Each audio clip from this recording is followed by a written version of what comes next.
Movie की शुरुआत में हम कुछ माउंटेन क्लाइंबर्स को देखते हैं जो हैकिंग कर रहे होते हैं, लेकिन तभी एक हादसा होता है और इस हादसे में बहुत सारे लोग मारे जाते हैं। इसके बाद यहाँ से सीन शिफ्ट होता है और हम एक लड़की को देखते हैं जिसका नाम एलिस होता है। एलिस अपने बॉयफ्रेंड के साथ लंदन में रहती थी। एलिस के बहुत कम दोस्त थे और उसके अपने फैमिली के साथ रिलेशंस भी ठीक नहीं थे। इसके बाद एक दिन जब एलिस अपने ऑफिस जा रही होती है तो उसे रास्ते में एडम नाम का एक आदमी नजर आता है, जिसे देखकर वो पहली नजर में ही एडम की ओर अट्रैक्ट हो जाती है। अब एलिस हर टाइम ऑफिस में भी एडम के बारे में ही सोचती रहती है और ब्रेक टाइम में भी वह उसको देखने के लिए आ जाती है, लेकिन एडम को यह बात पता चल जाती है कि एलिस उस पर नजर रख रही है। जिसके बाद वो एक टैक्सी मंगवाता है और एलिस को टैक्सी में बैठने के लिए इनवाइट करता है। एलिस बिना ज्यादा सोचे उस टैक्सी में बैठ भी जाती है। फिर एडम एलिस को अपने घर ले जाता है। यहाँ पर दोनों एक दूसरे के काफी क्लोज आ जाते हैं और इंटीमेट होते हैं। अब सब कुछ हो जाने के बाद एलिस अपने घर की ओर निकल पड़ती है। रास्ते में उसे काफी ज्यादा गिल्टी फील हो रहा होता है, क्योंकि ऑलरेडी एक रिलेशन में होने के बावजूद भी उसने दूसरे मर्द के साथ रिलेशन बनाया है। इसके बाद वह हर वक्त कोशिश करती है कि उसके बारे में ना सोचे, इसलिए वह घर पर आकर अपने बॉयफ्रेंड के साथ भी इंटीमेट होती है, लेकिन फिर भी एडम का ख्याल उसके दिमाग से नहीं जाता। अगले दिन एलिस एक बुक स्टोर में जाती है, जहाँ उसकी नजर एक बुक पर पड़ती है जो एडम पर लिखी गई थी। दरअसल मूवी के स्टार्ट में हमें जो एक हादसा दिखाया गया था उसमें एडम भी था और उस हादसे में एडम ने करीब 6 लोगों की जान बचाई थी, इसीलिए उसके ऊपर यह किताब लिखी गई थी। एलिस इस बुक को देखने के बाद एडम के प्रति और ज्यादा अट्रैक्ट होने लगती है, जिसके बाद वो सीधे उससे मिलने उसके घर पहुंच जाती है। घर पहुंचने के बाद फिर से दोनों यहाँ इंटीमेट होते हैं। फिर एलिस यहाँ पर एडम से उस हादसे के बारे में पूछती है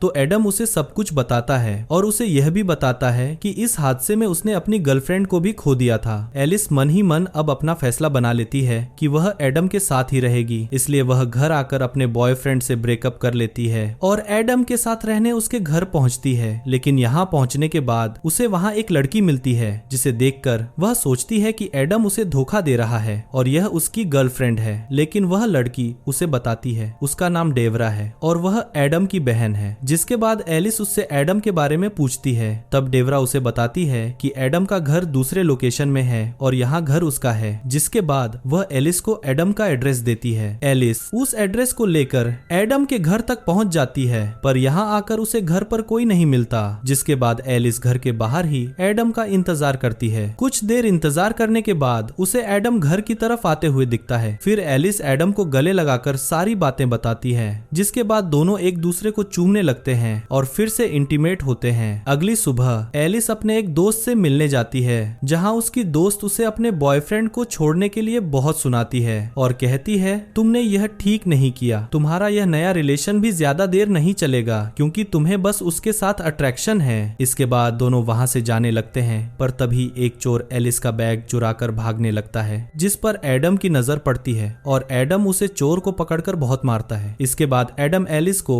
अपने दिल की बात कहता है और शादी के लिए प्रपोज करता है। एलिस को यह सारी चीज काफी ज्यादा जल्दबाजी में लग रही होती है, लेकिन क्योंकि वह एडम से प्यार करती है इसीलिए वह शादी के लिए हाँ कर देती है। अब दूसरे दिन एलिस को एडम के घर के बाहर एक लेटर मिलता है। यह लेटर एलिस के लिए होता है और उसमें लिखा होता है कि तुम्हें इतनी जल्दबाजी नहीं करनी चाहिए क्योंकि तुम तो एडम को अच्छे से जानती भी नहीं हो। अब यह पढ़कर एलिस को अच्छा नहीं लगता और वह एडम को वो लेटर दिखाती है। वह लेटर को पढ़कर कहता है कि यह सब बकवास है, तुम्हें मुझ पर भरोसा करना चाहिए। इसके बाद दोनों चर्च में जाकर शादी कर लेते हैं। शादी के बाद दोनों हनीमून के निकल जाते हैं और बहुत ज्यादा एंजॉय करते हैं। एडम एलिस को अपनी फेवरेट जगह भी दिखाता है। फिर एक स्टैचू के पास आकर एलिस अपने कपड़े चेंज करती है। इसी दौरान एडम उसकी बहुत सारी फोटो क्लिक करता है। फिर दोनों वहां से घूमने निकल जाते हैं और रात को होटल में फिर से इंटीमेट होते हैं। अब दोनों हनीमून के बाद घर आते हैं तो वहां एलिस को फिर से एक लेटर आता है और उसमें लिखा होता है कि उसने एडम से शादी करके बहुत बड़ी भूल कर दी है। इस लेटर को पढ़ने के बाद एलिस को लगता है कि यह सब उसके एक्स बॉयफ्रेंड का काम है। इसके बाद हम एडम को देखते हैं जो अपने दोस्तों को शादी की पार्टी दे रहा था। यहाँ वो एलिस को भी साथ ले जाता है, पर एलिस यहाँ बोर हो रही होती है। जिसके बाद एलिस डेवरा से बात करने लगती है। डेवरा एलिस को एक नेकलेस भी गिफ्ट करती है जो एलिस को बहुत पसंद आता है। इसके बाद कुछ दिन ऐसे ही बीत जाते हैं और एक दिन जब एलिस ऑफिस में होती है तो उसे एक रिपोर्टर का कॉल आता है। वो रिपोर्टर एलिस को बताती है कि जब एडम पर लिखी हुई बुक उसने पब्लिश की थी तब उसे एक लड़की ने कॉल किया था और बताया था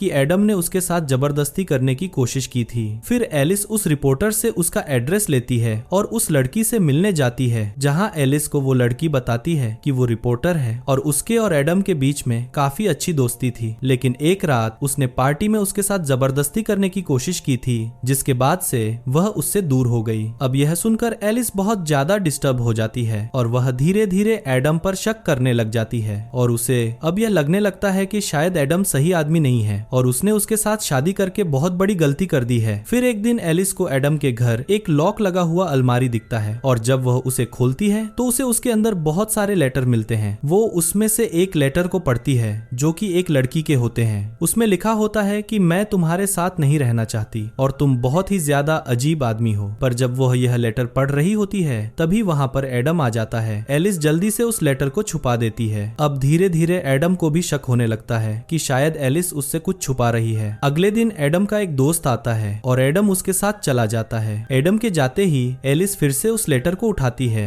और उसके ऊपर लिखा हुआ एड्रेस पढ़ती है और उस लड़की के घर तक पहुंच जाती है जिसने वह लेटर लिखा था। फिर वहां जाकर उस लड़की की माँ से मिलती है तो वह एलिस को बताती है कि उसकी बेटी तो पिछले 8 महीनों से घर ही नहीं आई है। एलिस और उस लड़की की माँ के बीच में काफी सारी बातें होती हैं। फिर वह एलिस को अपनी बेटी की एक पिक्चर दिखाती है। वो पिक्चर उसी जगह पर क्लिक की गई थी जहाँ पर एडम ने एलिस की भी पिक्चर क्लिक की थी। अब एलिस को यह लगने लगा था कि शायद एडम ने ही इस लड़की को मरवा दिया है। फिर एलिस घर वापस आती है पर एडम घर पर पहले से उसका इंतजार कर रहा था। जिसके बाद एडम एलिस से पूछता है कि तुम मुझसे क्या छुपा रही हो और तुम कहाँ गई थी। जिस पर एलिस कहती है कि मैंने तुम्हारे सारे लेटर पढ़ लिए हैं और मुझे पता चल गया है कि तुमने अपनी गर्लफ्रेंड को मार डाला है। इसके बाद एडम एलिस को समझाने की कोशिश करता है और कहता है कि मैंने किसी को नहीं मारा है और वो सब मेरे पास्ट थे, मैं बस तुमसे ही प्यार करता हूँ। इसके बाद एलिस वॉशरूम जाने का बहाना करके वहाँ से भाग जाती है और सीधे पुलिस स्टेशन पहुँचती है, जहाँ पर वो पुलिस ऑफिसर से कहती है कि उसके पति ने एक लड़की का मर्डर किया है। पर तभी एलिस को खोजते हुए एडम भी पुलिस स्टेशन आ जाता है। यहाँ पर पुलिस एलिस को छुपा देती है। उधर एडम पुलिस को बताता है कि एलिस को गलतफहमी हुई है और वो उसके बारे में काफी गलत सोच रही है। फिर एडम वहाँ से चला जाता है। इसके बाद एलिस एडम की बहन डेवरा के पास जाती है। एलिस यहाँ सारी बातें डेवरा को बताती है तो डेवरा उससे कहती है कि उसे भी अपने भाई पर शक है कि वह सही आदमी नहीं है और उसने काफी सारे गलत काम किए हैं। यह डेवरा एलिस को यह बताती है कि उसे जो लेटर मिल रहे थे वह एक्चुअल में डेवरा ही उसे भेजती थी ताकि वह एडम से शादी ना करे। फिर एलिस को यह शक होने लगता है कि शायद एडम ने उस लड़की की लाश को स्टैचू के नीचे गाड़ दिया है, इसलिए वह डेवरा को लेकर उस लोकेशन पर पहुंच जाती है। वो स्टैचू के नीचे की जमीन को खोदने लग जाती है और खोदने के बाद उसे डेड बॉडी मिलती है। एलिस को डेड बॉडी के पास एक नेकलेस मिलता है जो कि देखने में बिल्कुल वैसा ही था जैसे कि डेवरा ने उसे गिफ्ट किया था। यह देखकर एलिस को पता चल जाता है कि उस लड़की को एडम ने नहीं बल्कि डेवरा ने मारा था। फिर डेवरा एलिस पर अटैक कर देती है और दोनों लड़ने लगती हैं। लड़ाई के दौरान डेवरा एलिस को यह बताती है कि उसने ही उस लड़की को मारा था और उसने ऐसा इसलिए किया था क्योंकि जब वो 15 साल की थी तभी से ही अपने भाई एडम से प्यार करती थी और इसीलिए वो एडम के करीब किसी भी लड़की को आने नहीं देना चाहती थी। वो यहाँ ये भी कहती है कि बचपन में वह उसके साथ इंटीमेट भी होती थी। इसके बाद वो एलिस को मारने ही वाली थी कि तभी एडम वहाँ पर आ जाता है और एलिस को बचा लेता है। इसके बाद डेवरा एडम पर अटैक करती है और उसे मारने ही वाली होती है कि एलिस वहाँ पर पड़ी एक एयर गन को डेवरा पर चला देती है जिससे उसकी वही मौत हो जाती है। और यह सब होने के बाद एलिस एडम के साथ अब और नहीं रहना चाहती है, जिससे दोनों अलग हो जाते हैं। और इसी के साथ इस मूवी का यही अंत हो जाता है। और अगर आपको हमारा मूवी एक्सप्लेनेशन पसंद आया हो तो प्लीज लाइक एंड सब्सक्राइब कीजिएगा। हमारी वीडियो देखने के लिए बहुत बहुत धन्यवाद।